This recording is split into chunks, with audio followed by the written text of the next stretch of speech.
Well, let's expand on this discussion, and for that we're joined by Dean of Student Affairs at Sol Plaatje University, Nicole Morris. We're joined by Student Judicial Services Manager at Northwest University, Lucas Makoro, Director of Transformation at the Nelson Mandela University, Ruby Ann Levendal, and the South African Union of Students, a spokesperson, Asive Dlanjwa. But we also are joined by the NSFAS Administrator, Freeman Nomvalo. We're taking your calls as well, 010 rather, 594610. That's for calls, right? That top one in the red, that's for phone calls. Take a picture of that screen. In fact, it'll help you in future. And then that WhatsApp number, if you'd like to send us a text or a voice note, even a video, the number is 0721105584. But let's get into our panel because there is so much to look at. I actually want to start off with what is taking place. Let's start with Lucas, yourself at Northwest University. The Gender Commission saying that at your university, they found that students engage in sex to survive, to get by. Have you seen the report, Lucas? And what do you make of what it says? Thank you so much for the opportunity to be here tonight. First and foremost, in respect of the submissions made to the Commission, as the university, we are not aware of any students who are using sex to survive.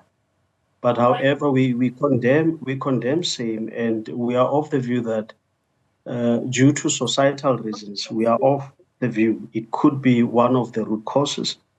But as a university, there are programs which are catering for students to assist them. We've got a program called Meal a Day, and our SCD, or Student Counseling Development, also offers students assistance as and when they need it. There are several programs also which are run by the SRC within our universities in different campuses, which alleviate challenges for the students. So you look at the aspect of the NSFAS stipend that the students are receiving. One of the things that we came to learn from the students is that some of these stipends, the students are actually sharing the said stipend with families at home. They provide for their families from this stipend and still expect to survive within the campus environment. And some of them are not really within campus. They stay off campus, and the conditions could be even harsher. So as a university, there are indeed programs that are available to assist the students to cater for these kind of challenges. But we also say that if there are such instances, we would like to engage with these students. Our doors are open, and we would like to assist the students, and we see ourselves as part of the society. It cannot be just left to the students themselves to fend for themselves. Hence, I'm saying if we could also look at the empirical evidence of those kind of cases to say, is this an isolated incident, or generally or at large? We've got so much numbers of the students who are using sex to survive. So that when we address the problem, then we can easily say we have identified what the root cause of the problem is. What are the systems in place as a university to address? But I can confirm to you that the university indeed is addressing or assisting students who've got such problems. Yeah, and perhaps we can get examples later on how you're addressing those issues. Can I just ask that our panel, if you're not the one speaking at that moment, please do switch off your microphone. Dr. Ruby Ann Levendal, Director of Transformation at Nelson Mandela University.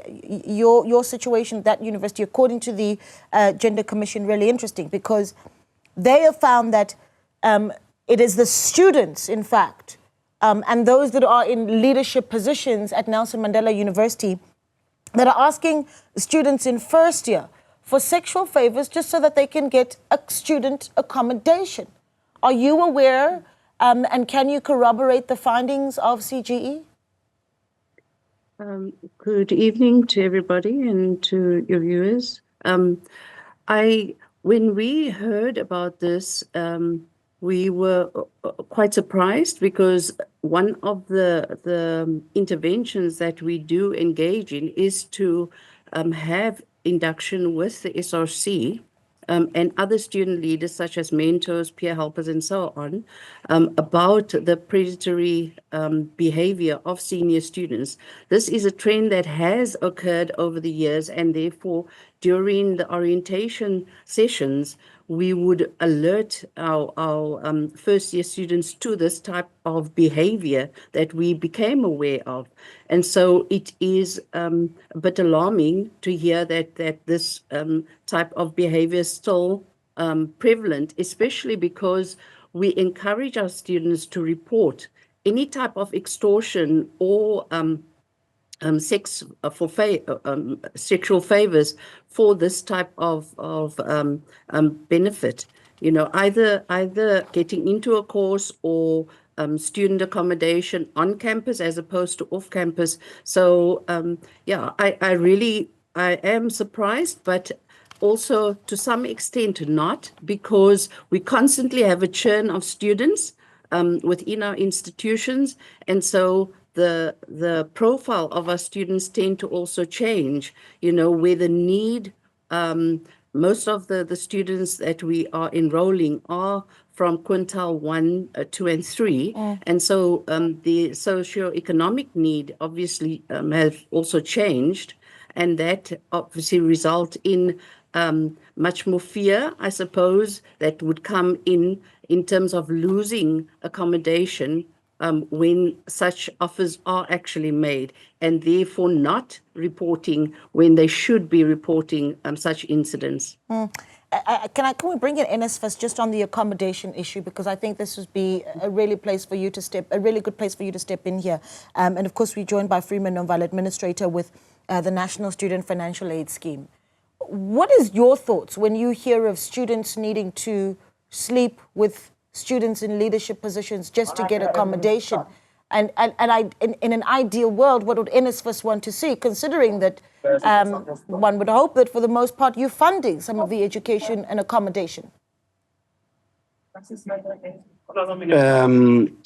This is unacceptable behavior on the part of those that are doing that.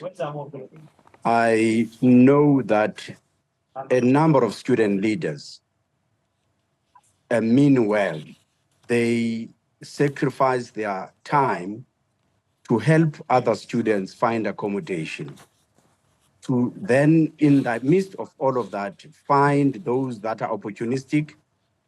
Committing these barbaric acts is unacceptable, and it has to be condemned in the strongest terms. We've got to be mindful and not to victimize those that are highly vulnerable because of their circumstances. And therefore, we would urge, and I have no doubt, having met a number of the student leaders, I have no doubt that other student leaders would condemn this in the strongest terms. It is unacceptable. Nicole, you are with the Sol Plaatje University in the Northwest. Good evening to you, and thank you so much for joining us. Now, you're the Dean of Student Affairs. What are the complaints that you get from some of your students, particularly where sexual behavior is concerned, issues around sexual harassment, demands for sexual favors at Sol Plaatje University? Thank you very much, and good evening to you, fellow panelists and the viewers this evening. I will say that I welcome the report first and foremost, because it's important that if occurrences of this nature are happening in higher education, it's brought to the fore when we know. So to your question, Sol Plaatje University, and since the report came out, I've had a lot of discussion with staff around this and with student leaders, because everything we do with student leaders, to ascertain as to whether or not there are sexual favors in exchange for accommodation.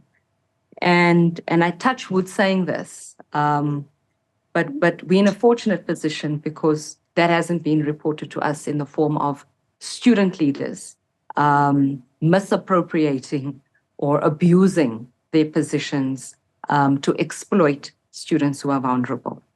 I think if we were to pivot a bit, I think in the context of GBV, yes, That is still very much prevalent on campus, and that's prevalent across all 26 institutions. But of course, it's also a global challenge. And of course, one cannot ignore the fact that GBV is there, GBV and femicide exists. And so one has to continuously respond to that. Now, at Saltpike University, we've got an integrated approach. We work with students, we work with community. We cannot address anything in isolation of students and community. So that's been our approach, because your question was, how do I deal to this? But I find myself in a very different position. And that's why I say I touch with saying this, because I recognize that our university is slightly different, and it presents opportunity, but it also has its own complexities. Yeah, I do think this is my view, though, that it might be problematic that there are no reports, because while it may speak to, well, nothing of this kind of sexual harassment, sexual abuse or gender-based violence not being reported, may not necessarily mean that there aren't cases, that perhaps there's just a fear of reporting. Go ahead, Nicole. If I may come in there. Yeah, go ahead. If I may come in there, what I'm saying is we don't have reports of sexual harassment in exchange for student accommodation. That are the reports we don't have. What are the reports? But do we have reports of gender-based violence? Yes. Yes. Do we have reports of just violence? Yes. Do we have reports of harassment? Yes. Do we have reports of, victimization in terms of your status, in terms of your LGBTQIA gender? Yes. So those we do have. But in the context of the report we're discussing today, as Saltpike University, we have not had those reports. Yeah, because now, how do we address GBV at Saltpike University? Yeah, because it's through policies, it's through procedures. Yeah, I think that the point, though, is that we're trying to get a sense of just what the students are going through on a daily basis. And this isn't, and I really want to say this. This is not at all to say that there's something wrong with the institutions, but where something needs to be fixed and learners are entering into these institutions, we need to find out where the gaps are, where they can be protected. But Asiva, perhaps let me come to you. Asiva, of course, is with the South African Union of Students. You hear some of the issues. I mean, the CGE has raised a few things around how LGBTIQ students are treated, harassed because of their sexuality. Of course, Nicole touching on that as well. At NMU, for instance, there have been demands for rape, verbal and physical assault, and participants referred to as cat talks as well. I mean, there's a lot to look at here. Sex for accommodation. Have you heard some of those stories coming from students complaining about student leaders? Good evening, also to your listeners, your viewers, and the rest of the panelists. Look, I think I must firstly start by condemning in the strongest possible terms, not that one is surprised, firstly to condemn the institutions, particularly, you see, the one thing that is a common thread that cut across all universities that are represented here is a sense of, we don't know of this. As far as I know, my institution, this is not happening. And this is the nature, this is the culture of institutions of higher learning. One of the things that the report spoke to, which we've always been bemoaning for the longest time, is the fascination and the obsession with institutions to protect it, to be concerned more of their reputational risk than they are of the rights of the students and of the students, the survivors and the victims. Because if you appreciate universities to be microcosms of society, you will understand, all the deans here will understand that, for instance, if you take rape in South Africa, only 14% of the cases are reported. Now, if you take the reporting alone as an indicator of whether you have a crisis or not, and you do not look at the bigger picture, it tells you that, one, there is no commitment and will from that institution, one, to recognize the challenge, but secondly, to deal with the challenge. It is absolutely disgusting, the approach that these institutions should not have said, as far as I know, they should have been appalled. Your first response should be that of being appalled at the report, not to exonerate your university and equate your ability to lead the institution in terms of how do you understand the report. So I think I must condemn that in the strongest possible terms. Not that we are surprised. We have been saying this, that literally this attitude of these institutions that have spoken here is unfortunately the institution that is embodied by all institutions. So it is only lip service that is being paid to, but no sense of accountability and responsibility. Do we know of students and student leaders that have abused their power? Yes, student leaders have been abusing their power for many, many years. It is the fact that no student, as I'm saying with rape, for instance, you can't say because there's 14% and you say no, in South Africa there's no rape because only 14% of the cases have been reported. That is absolutely unacceptable. So the point here that I am making is that we know of those cases. The cases have been coming. Every university has that challenge. Every campus has that challenge, because this merely mirrors the power dynamics that you will also find in the broader society. So even what makes you think your university would be so special as to be an island and not to be infected and affected by the challenges that are affected by broader South Africans? So is that case there? Yes, it is there. The second condemnation we must make is to the student leaders and everyone, including, it's not only student leaders, it is student leaders, it is student governance officers, it is university officials that have been using their ability to be able to either place students in residencies or in courses where they have asked for sexual favors, including lecturers. It is a phenomenon that is happening across all institutions. It is regrettable, this attitude that is embodied by the university that have spoken here. We condemn those student leaders, and we say to students, as we have been saying, they must report these cases to the South African Police Service. Unfortunately, the universities won't do much because history tells us that institutions are not as committed as they should have been. Another thing that the report speaks to is the policy issue. We developed a policy. We spent years developing a gender-based violence policy for institutions of higher learning. Yeah. As we speak and we sit here today, the majority of the universities have not implemented that policy, because if they had, that policy is a tool and a framework that will help institutions to arm themselves, to also arm students to deal with gender-based violence. One of the things it spoke to, for instance, that the report spoke to, which I was very disappointed and disgusted at, is that institutions don't have the capacity to investigate. When that policy, one of the things it spoke to was a GBV unit that would be capacitated with intelligence and all other necessary services, one, to detect gender-based violence, but also to deal harshly with gender-based violence. So this is a result of institutions that have been paying mere lip service to gender-based violence in South Africa, but without any actual. If you say to these institutions right now, let them present a policy that is known, understood, and appreciated by all stakeholders of their institution, they will not be able to. That is able to arm all their students, one, to protect themselves, but also the institution to be able to, as I've said, denote and understand what is happening as far as gender-based violence is concerned. Yeah. So, Asive, let me jump in, and I'll give you a chance to speak a little bit later on, because we've still got some time, and obviously our universities would want to respond to what you're saying, but we're also taking calls. Remember that, to 010-594-6010. We've got a call already on the line. It's Piwe in Queenstown. Piwe, good evening. Thanks for calling. What are your thoughts on our discussion? Hi, Naledi. I just want to say this thing, as a former student myself of a university that not sure, I don't want to mention its name. I am aware of a thing like this. This thing has been happening for the longest time.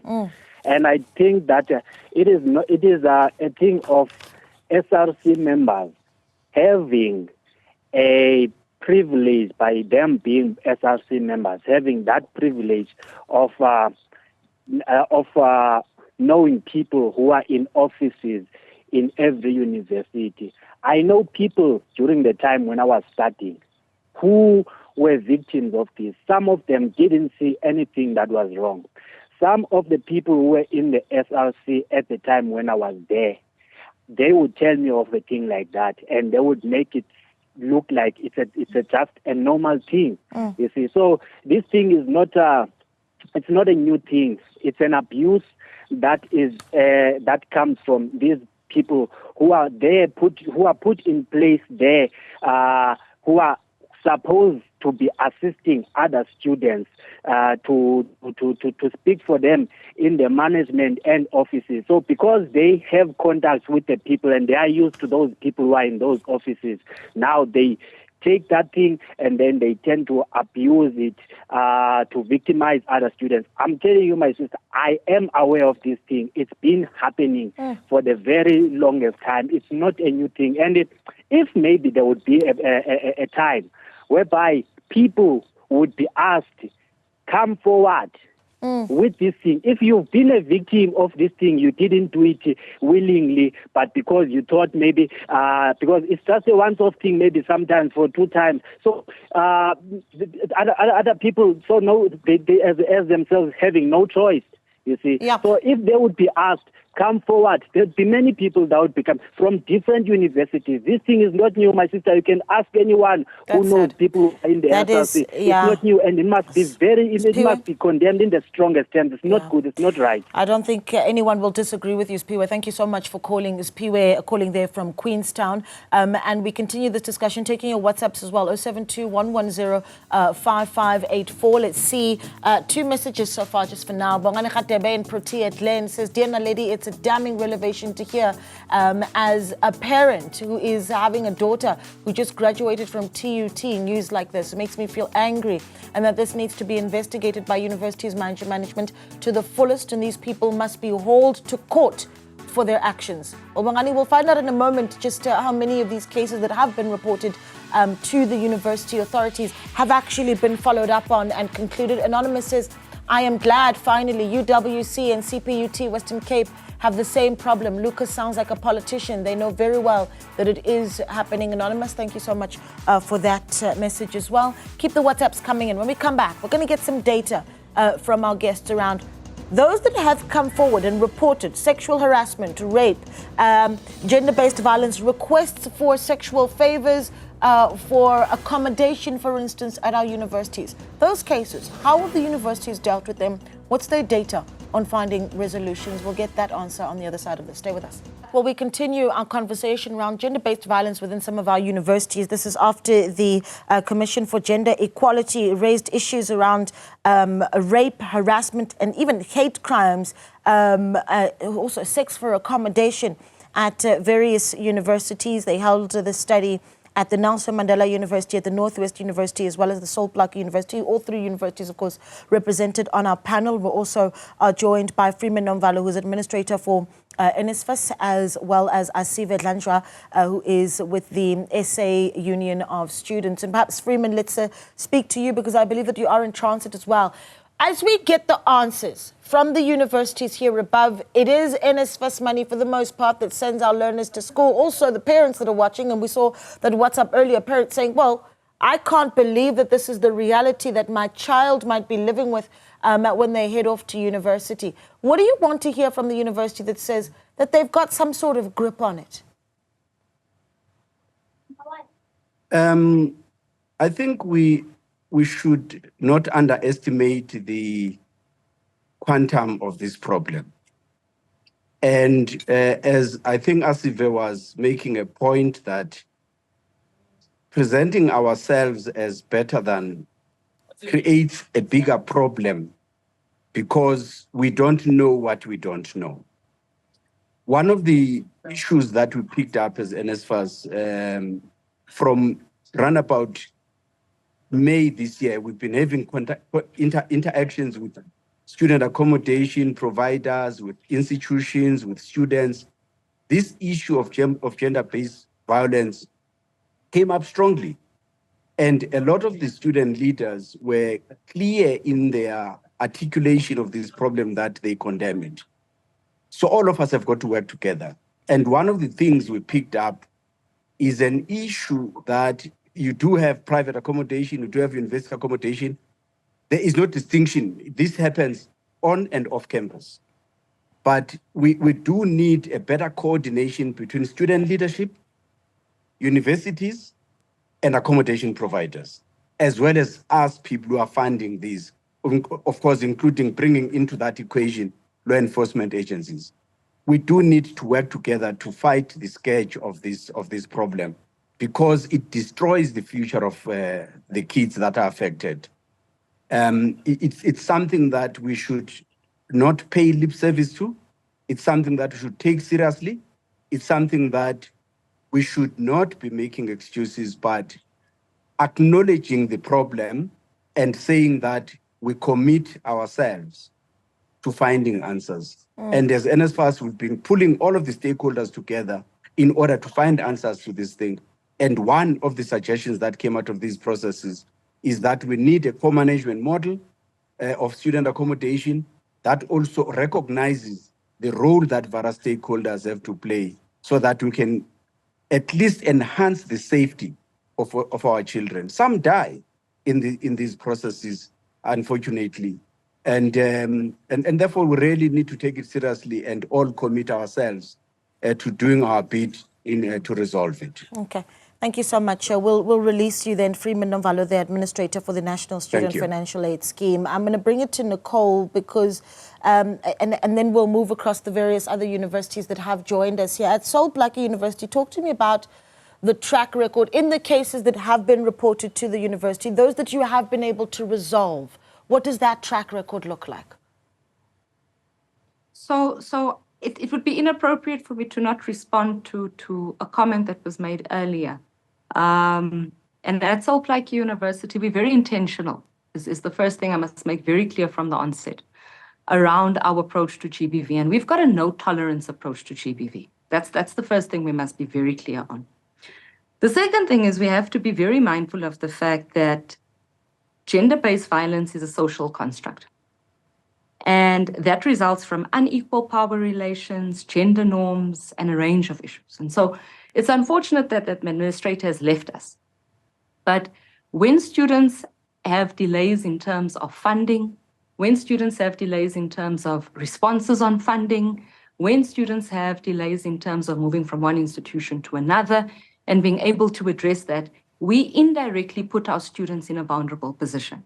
And so we need to be very clear in looking at this, not from a position of it's the institution only, but we need to ask what's the cause and then what is the effect of that cause, because we make our students vulnerable. We must acknowledge that. Okay. Now, at Sol Plaatje University, our cases to date from Jan to October, updated report, 62 cases presented. Okay. Those range from assault, those range from harassment, those range from GBV, a range of issues. So we are not saying we do not have GBV. We're not saying we don't have a problem of GBV at Sol Plaatje University. No, we do. Now, our approach to GBV is very intentional. We've got policies in place, we've got frameworks in place, and I have to respond to my colleague from SAUS. We do align ourselves to the National Strategic Plan on Gender-Based Violence and Femicide. In fact, that guides everything we do. There's nothing we can do without recognizing the recommendations and the clear strategies that have been articulated in that plan in formulating our policies and processes on campus. Now, coupled with that, and this goes back to my earlier point, you cannot address GBV in isolation. This is a matter that involves students, it involves the institution. I don't think we should single out departments in an institution. I think it's the entire institution and all of its staff, as well as community. And then, of course, important stakeholders like NSFAS, who will determine how vulnerable you are if, from an administrative perspective, there are challenges on the other end. So GBV is not I cannot point a finger and say to my clinical psychologist, for example, you have not done your part.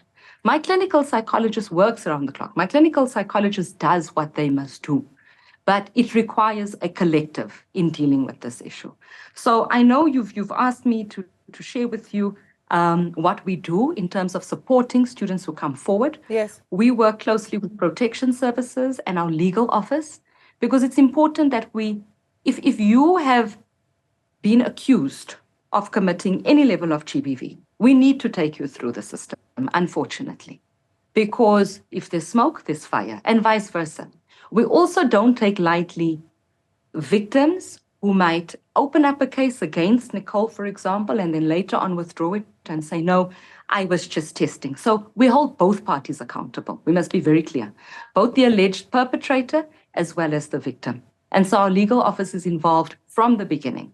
Our investigations team is involved.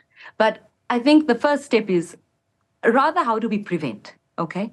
So we've got intense prevention campaigns in place, we've got awareness campaigns in place, and we don't do those in isolation, once again, of students. My colleague from NMU spoke of the importance of using peer buddies, wellness warriors, mentors, and as well as the student leadership, because ultimately students are more likely to learn from their peers. Peers are more likely to present it in a manner that's cooler, but we also need to be mindful that we need to, as the more mature, as management in the institution, ensure that we have oversight over all that's presented in that space.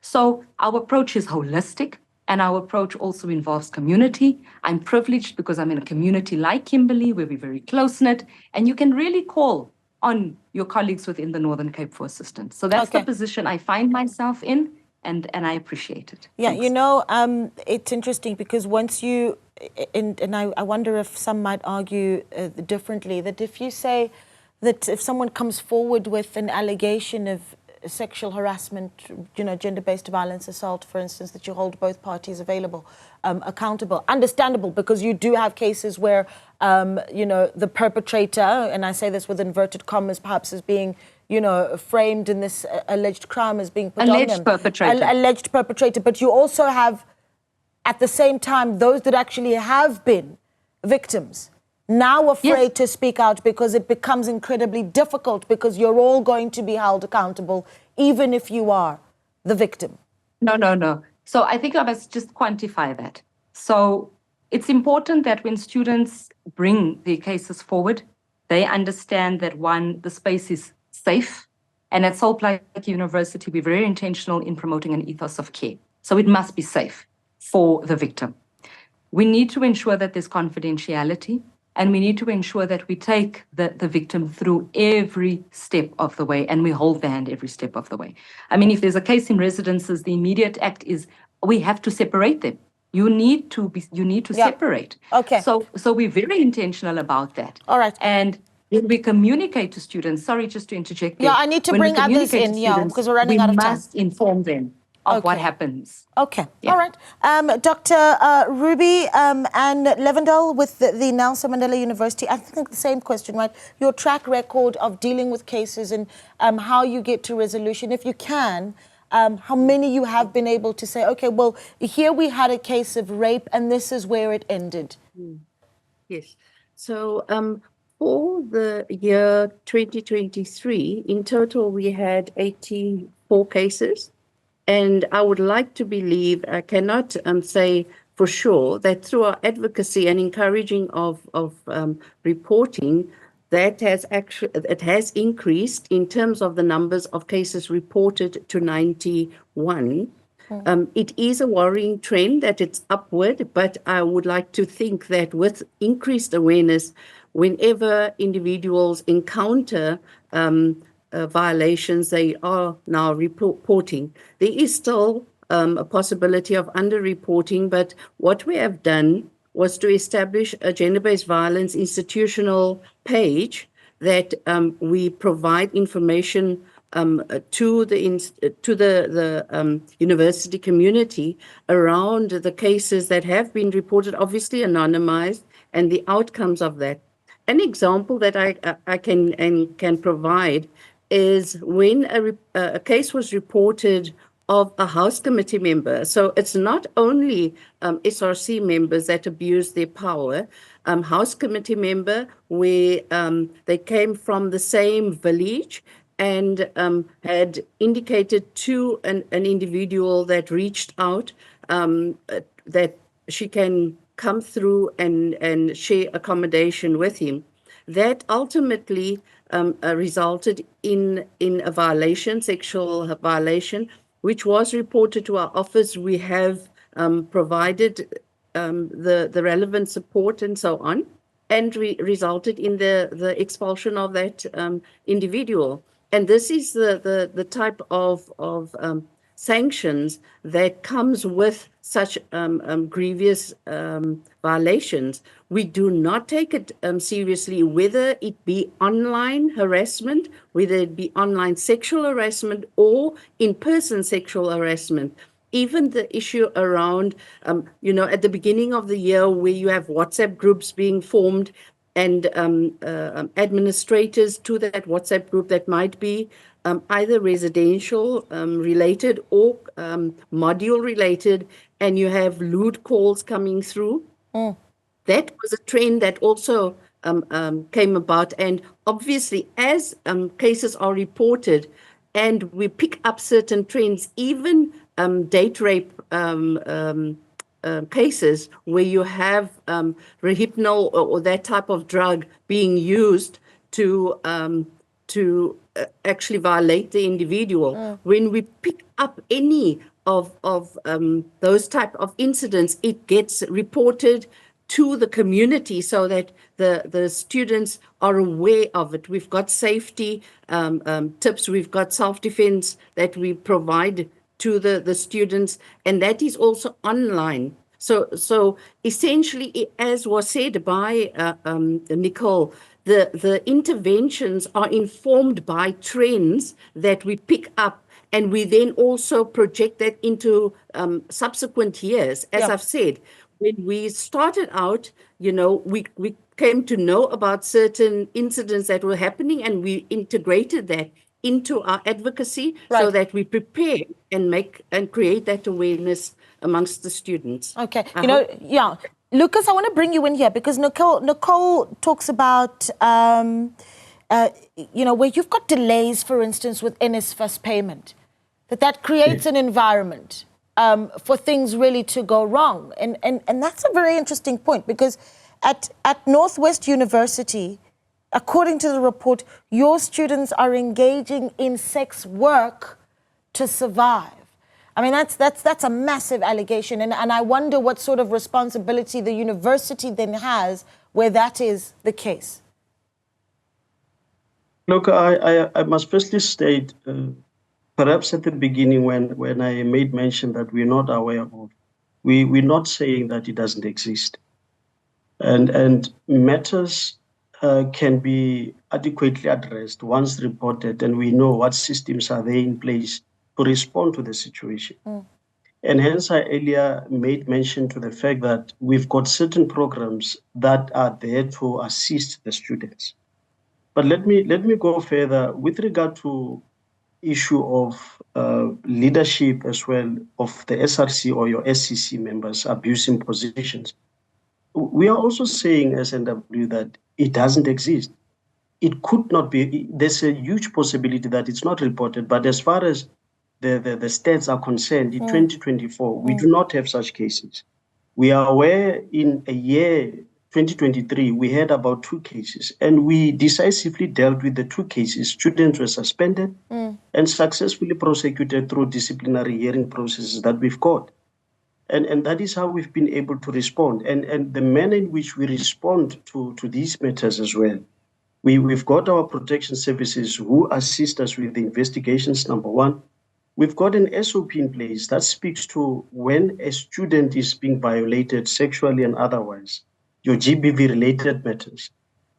The students would firstly have to be given the necessary assistance with our resident psychologists so that we know mentally where is the student, emotionally where is this student, so that we don't find ourselves that the student is again victimized over and over again. Process. Yes, because we are we are to arrest the student, the perpetrator. You know. So let me ask you this. Apologies. Let me ask you this. This is for the 3 university representatives. We're going to take a short break. When we come back, of course, Asive representing the SA Union of Students, really talking to us about what he's heard from you guys. And then as we wrap up, because then we're going to get to our closing views.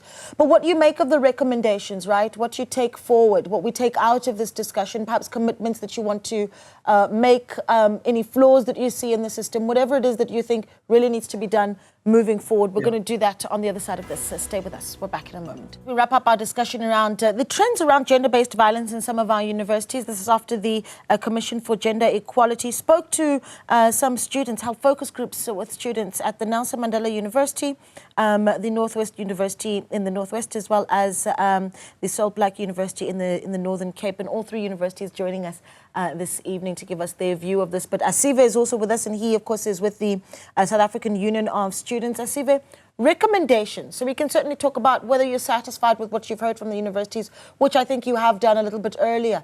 But what is it that you want to see these universities implement, having heard from the study, and really as a reminder of why this work is so important? Thank you very much. Look, I'll get to the recommendations just now. I need to show you something here. As per the numbers that have been reported based on what we got from SPU, I might be mistaken. I think it was 61, but I know it's in the 60s. 62. I think 62, yeah, somewhere there. And then from NMU, it's 84, could be 91. Now listen to this. As far I stand to be corrected, as far as I'm concerned, the student population of SPU is 5,800. The student population of NMU is about 30,000. And the variance in the numbers is about 20 or less than 20. Do you see how this is exactly what we are trying to get the universities to understand? That your mechanisms, one, to detect and to respond are faulty, because you cannot tell me, if we appreciate that, as Nicole was saying about the social construct and that this is a problem of society generally and broadly, then we must appreciate that no university is exempt from that society. So how can you have in a university of 6,000 students more or less the same numbers of GBV, of reported cases, in an institution that is almost as 4 times bigger than that institution? What's the point that I'm making? That their mechanisms are faulty, they do not work, and they're ineffective. And for as long as they're grappling on those straws because all of them have agreed, all 3 of them said their approach will be based on what has been brought forward. So that tells me that their approach will always fail, because what is brought forward is inconsistent with the lived realities of South Africans generally. So that's the point that I'm trying to make to universities, which I wish they can understand. What are our recommendations? We've got a GBV policy that has guidelines and protocols on how GBV cases are reported and how they are dealt with, etc. Most institutions still do not have that. The report itself says that SPU does not have this. Now, SPU can contest that report, but that's what the report says. It says it does not have, as far as policy is concerned, specific steps in terms of dealing with these cases. It's there in the report. And it's not only SPU, it's majority of universities. And that's what we've been trying to say. So let that policy be implemented. When they look at that policy that was developed in 2020, they will begin to see that it will empower institutions. Recommendation number 1. Recommendation number 2, there must be a nationwide investigation by law enforcement with a CGE, and to see because until we can criminalize these elements, for as long as it's just a social problem, it's not a criminal issue, then it's just a social problem. You understand what I'm saying? So we must begin to criminalize and set harsh examples, even within institutions of higher learning. One report suggested that about 10%, that specific crimes report, I think it was 2021, I stand to be corrected, that about 10% of all GBV cases were in institutions of higher learning. So it means we need there to be a nationwide investigation, particularly as it pertains to also student leaders. The second thing which we have been calling for, what government does not want to respond to, we said there must be a dedicated unit at SAPS that specifically deals with student safety, including issues of GBV. That will work with local police stations around where institutions of higher learning are. And by the way, what we are calling for is not ridiculous, because during the Fees Must Fall era, there was a unit that was set up by SAPS to detect strikes before they could even come. So we are calling for the same energy and investment to protecting our students. That's the other thing that we are calling for. And we are saying this must be there must be GBV units even in institutions themselves that are capacitated, not the slip service we are paying to each other. Look, I don't mean to be rude to my colleagues here, but the reality is that The reason they can't answer the question, because look, it's good, you must deal with food insecurity. They spoke about giving student meals. That's fine, we get that. You speak about the role of NSFAS, and yes, NSFAS must come on board. Have they contributed to the sketch? Yes, they have, no denying that. But what we are asking, what is your deliberate plan that you are arming students with when they enter the institution of higher learning? One of the things which we suggested, by the way, as my last point, was that we had asked that there must be a fundamental module that is compulsory to all students in all institutions of higher learning, that empowers students to begin to even appreciate what is GBV. Some of us here, Leonard, who understand what is GBV, we understand the technical definition of rape, what is rape and what is not rape. But the reality is that our society does not understand that. And over and above the legal parameters and the restorative measures that we must take, we need to empower our students through fundamental modules that you can't pass until you have done that module. That module must be compulsory. That's one of the things which we have suggested that institutions must begin to adopt, so that we take this fight seriously of GBV. Yeah, okay, that's a lot that you've had to say there. Lots of recommendations. Lucas, I'm going to let you have your last bite. What now? Thank you so much. I think I want to start with the current ongoing activities as far as GBV is related within the institutions. There's just one aspect which is constantly left out. And I think coming from the space of student discipline, I think student discipline is treated as an afterthought in some of these matters.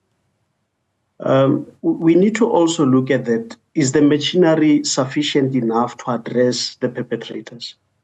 It's a legal structure that needs to also be looked at. Is it too criminal within the space of universities? Are we bringing courts systems within student space or not? Can we maybe relook at the system within the student or within the higher education systems to say how can we relax it even more, and as much as the administrative process? That is the first thing that we must also look at. Secondly, there is now a amendment of the sexual offences that speaks about the universities being obliged in terms of the law to report any of these offences within institutions.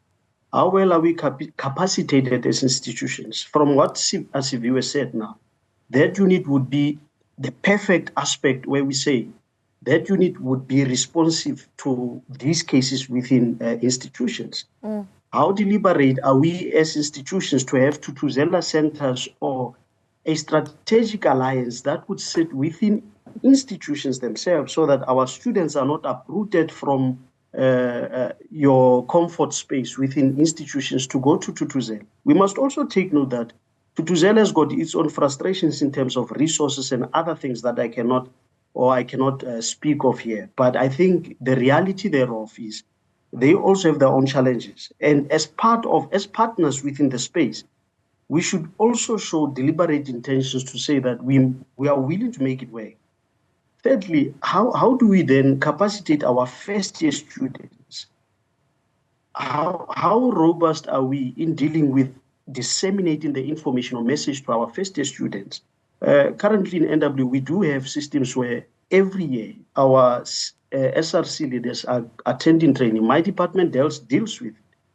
But we also go back again during RNO programs where we inform students about these issues. We inform them about their sexualities and other issues as well. We invite the student structures to come and speak and make themselves, be known to the students who associate with them.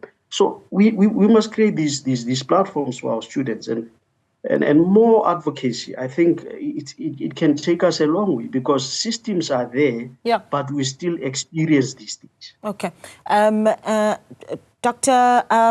Livendal, what now? What's next for your university, Nelson Mandela University? Thanks so much. So I'm actually glad that Asiviwe had mentioned the module that should be provided to all students. We have piloted a universal module on it's social consciousness and sustainable futures, of which gender-based violence forms part of that. But it's not only about advocacy. I think that there needs to be intrinsic and much and deeper systematic, programmatic intervention from pre-primary right through to higher education, because it's not just advocacy that can undo behavior and attitudes. It needs to be a systematized approach across our different sectors within society. Then also, secondly, the type of approach that is used within institutions where we do form partnerships with our external partners. At the university, I think it has been a pilot where SAPS has established, we've launched a campus safety and security forum where we've invited all stakeholders, including SAPS, DSD, the Department of Health and so forth, that deals with issues that relates to our students, including gender-based violence, to come together within one space and thrash out and share resources, thrash out challenges, so that we do come together and support our staff and students in a much more integrated way. I think that we are too disparate in our approach, that we need to be much more integrated at regional and even local level with the municipalities and other stakeholders as well. Thank you for that. Nicole, you can have the last bite here. What's next, right? Thanks. I just have to say I agree with the comments made by the previous speakers. What's next is really a difficult conversation with government around the establishment of a GBVF response fund, because I think both speakers have alluded to the fact that we need community, but if community is also under-resourced, it does pose a challenge, because we work closely with Thuthuzela and a number of organizations, but if they have limited resources, it does impact victims. Second thing, of course, is we have to respond to victims. We cannot stop responding to victims. It's the first thing we must do. And so we must increase our ability to provide immediate assistance to survivors and to victims of GBV, and really access to justice. And I appreciate Asive's comments, but Asive, I think the most important thing here is to increase access for justice to survivors, because it's one thing being a survivor, but if you're not going to get justice as a survivor of GBVF, you're just perpetuating a further problem. Then, of course, accountability, and accountability of the student leaders. Now, I have to raise the concern I have around student leaders, not around what was presented in the report, but mine is around student leaders holding other students accountable for cyberbullying, for using social media to bully both victim and bullying of alleged perpetrators. I'm going to humbly request that SAWS please call students to order, because that is counterproductive of the work we're doing. We can have awareness campaigns, we can have prevention campaigns, but if students are going to bully other students for coming forward, then it's regressive. Yeah. And I'd like to think of Asive's comment around the 62 positively, because that means then the ecosystem is one that is conducive, where students feel that they can come forward. Right. And so I'm worried if a stat is low. In fact, the stat needs to be there, because it means that it is a reflection, like you said, of society as a microcosm of society, and students feel safe that they can come forward. Right. So I think I'll close off there. Yeah, I think that this is what I take from it, and I don't generally add a closing thought, because that's for all of you. But what I take from having listened to all of you is that everyone has a role to play here. Every single one of those role players, everyone that was on this panel. And thank you so much for speaking to us. Perhaps if we check in a year later, we'll have some improvement, right? We do appreciate your time. Thank you so much.